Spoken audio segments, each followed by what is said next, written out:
Thomas Sankara, born on December 21, 1949, was a charismatic and revolutionary leader who served as the president of Burkina Faso from 1983 to 1987. His achievements included promoting women's rights, healthcare, education, and land reform. He also made efforts to eradicate corruption and dependency on foreign aid. However, his controversial death on October 15, 1987, which some believe was orchestrated by his former friend and colleague, Blaise Compaoré, has sparked ongoing debates and inquiries into the circumstances surrounding his untimely demise. Many people still believe his death was caused by France, with whom he was trying to cut ties. Thomas Sankara changed the name of the country from Upper Volta to Burkina Faso, which meant Land of the Incorruptibles. He believed the French system was corrupted and was only out to exploit and corrupt their people. That was his fight. He gave his life to that. But before Thomas Sankara's death, he left a prophecy. He said, "While revolutionaries as individuals can be murdered, you cannot kill ideas." This prophecy indeed has come to pass. Just a few months after his controversial death, a new baby was born. This baby would be named and grow up as Ibrahim Traore, the new president of Burkina Faso and the youngest president in Africa at just age 34. He is not just any ordinary president. His mentality about the continent of Africa is different. He works and thinks like Thomas Sankara. He is serving and thinking like Thomas Sankara. This has made people think that Thomas Sankara has come back in the form of Ibrahim Traore. Many people now think of him as the next Sankara. Just like Thomas Sankara, Ibrahim Traore has risen against the French. He led a coup that led to the dethronement of the government of the country, which many say was a government placed by France and ruled by France. All the country's natural resources went to France and made France rich, while the country and other French African countries suffered in poverty. Did you know French African countries are the poorest in Africa? In terms of development, they are still far behind. They are now opening their eyes to believe that France is the cause. That is why in September 2022, Ibrahim Traore, a low-ranking officer known by no one who ran an artillery regiment in a small northern town, was catapulted onto the world stage by leading a group of soldiers to overthrow the government of President Paul-Henri Damiba, who took to power just 8 months prior to that in January of that same year. Interestingly enough, Traore has a lot in common with the country's beloved national icon, Thomas Sankara.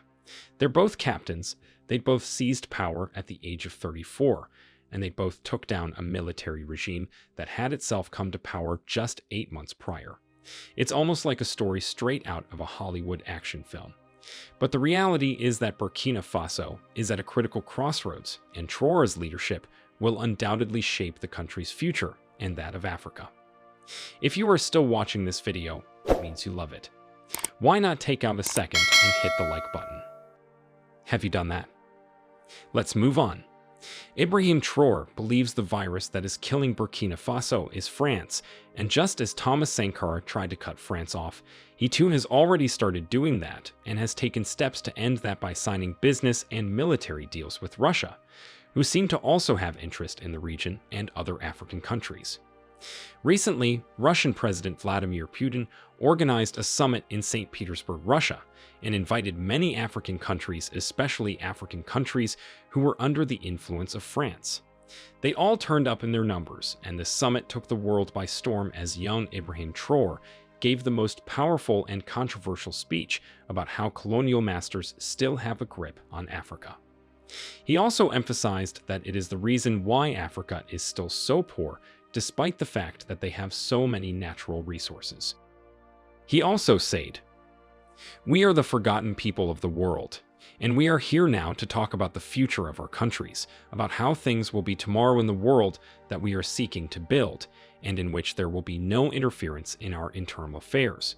He also spoke about how Russia and Burkina Faso and the same vision and outlook, and expressed hope that the Russia-Africa Summit would bring forth better opportunities for establishing fair trade in the world and building bilateral relations.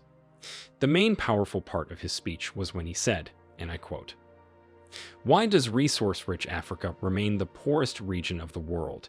We ask these questions and get no answers. However, we have the opportunity to build new relationships that will help us build a better future for Burkina Faso. However, a slave who does not fight for his freedom is not worthy of any indulgence. The heads of African states should not behave like puppets in the hands of the imperialists. We must ensure that our countries are self-sufficient, including as regards food supplies, and can meet all of the needs of our people. Glory and respect to our people, victory to our people, homeland or death. This summit is coming not long after a summit which was hosted by the US inviting African leaders.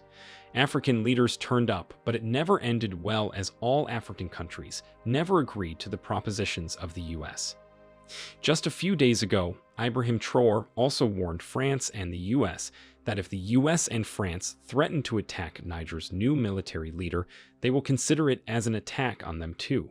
This has sparked a lot of controversy and unrest in Niger as France is evacuating its citizens and every European who wants to leave. You may ask, why does France want to invade Niger? Recently, Niger's new military leader ousted the former government placed by France in the country. They didn't just end there. They also banned the export of gold and uranium to France. Also, if you didn't know, the uranium from Niger powers almost 1/3 of all homes in France with electricity, while over 85% of homes in Niger have no electricity. And when the ban was announced, France threatened to attack Niger and even moved 1,000 of its troops from Mali to the capital of Niger. So what were some of Thomas Sankara's achievements, and do you think Ibrahim Traore can walk in the legend's footsteps?